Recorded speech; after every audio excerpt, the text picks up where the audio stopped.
So a couple of weeks ago, Breitling sent me 3 watches, 2 Breitling B01 Top Time 3-handers, and a Top Time B01 Racing. Before they mailed the watches, they sent me an email with what would be in the parcel. And from the emails and the press package, I was most excited about the B31 Top Times. I was still excited about the B01 Racing, don't get me wrong, but it was kinda secondary. But then, after being hands-on, the B01 stole the show for me. This is my new favorite Breitling and the watch in their current catalog that I can't stop thinking about.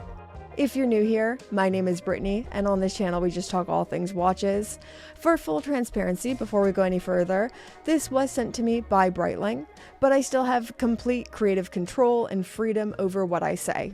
I can give my honest thoughts, opinions, all that fun stuff, whatever I honestly think will be transmitted in this video, so hopefully this can be a trustworthy resource if you are looking into adding this watch to your life.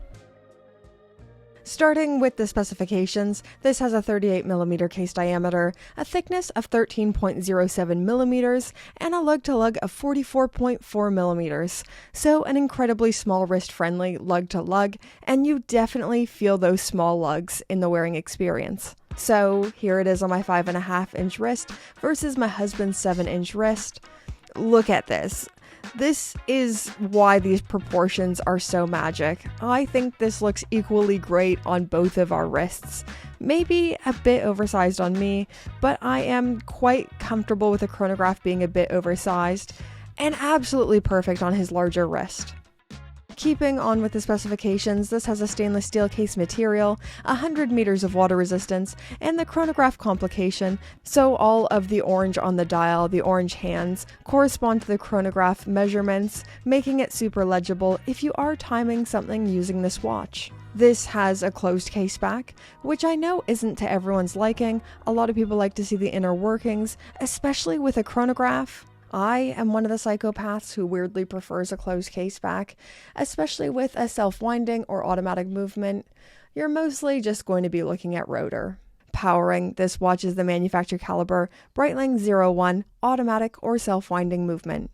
The B01 is a column wheel chronograph movement with vertical clutch and has 70 hours of power reserve. This isn't a new movement or anything like that. It is found in a wide array of Breitling models, and it is a dang great movement.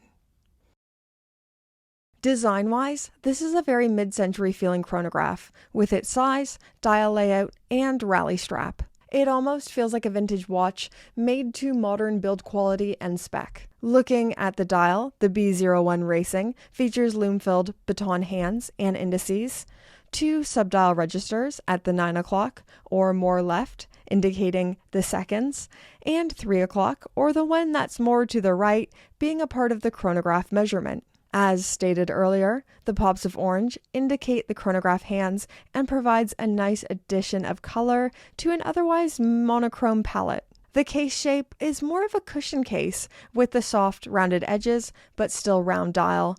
Breitling has also added a hint of decoration along the sides with a kind of ribbed pattern, and I really like this. It feels that little bit more decorated and shows that they were thinking about the details. This is decoration for the sake of decoration. They wanted every detail to add to the overall design. Love it. I actually have no complaints about the design. Legible, interesting, color pops but still classical, sporty but still wearable. It's a 10 out of 10 from me. A very important watch authority. Moving on to the strap, so the specific model I had in was fitted with a tan rally strap, very vintage feeling.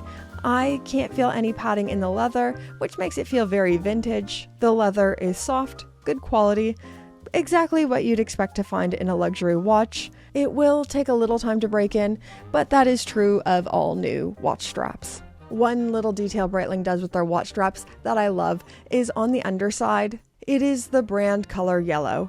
It's a little detail, but it's one of those details that gets people like me excited, and it's just good branding.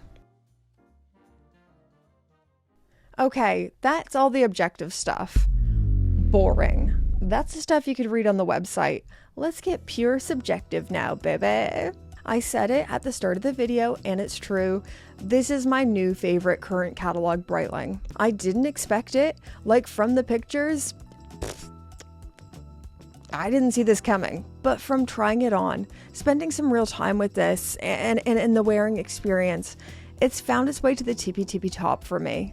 This is why it is so important to try things on. See watches you're interested in the metal, if you're able to. I know some people live quite far from places that retail watches, and that's always a little bit tricky, but these are expensive purchases, and I'm often pleasantly surprised when I try things on and see them properly first. And it goes both ways. Sometimes I see renders of a watch and on paper everything's perfect and I think I'm going to love it, but then I see it in the metal and it's not really for me. It's a pretty tight race between the Navitimer 41 Chrono or one of these. Price advantage, B01 Racing. Size advantage, B01 Racing. But there's something about the Navi. There's something about the Navitimer and its heritage and iconic status for Breitling. I don't know. Let me know what you think I should do in those comments down below. Help me spend my money in irresponsible ways. Thank you so much to Breitling for sending me these amazing watches. Loved having them. Thank you for your viewership. And thank you to the fabulous, amazing patrons, and specifically Pope tier patrons. Oh yeah, baby. Pope tier patrons. Their names are on the screen right now. They're amazing. They're fabulous. They are the highest tier of patrons, and they keep this channel going. All patrons keep the channel going, but big special thank you to the Pope tier patrons. I hope you keep enjoying these videos. I love making them, and we'll see you for the next one.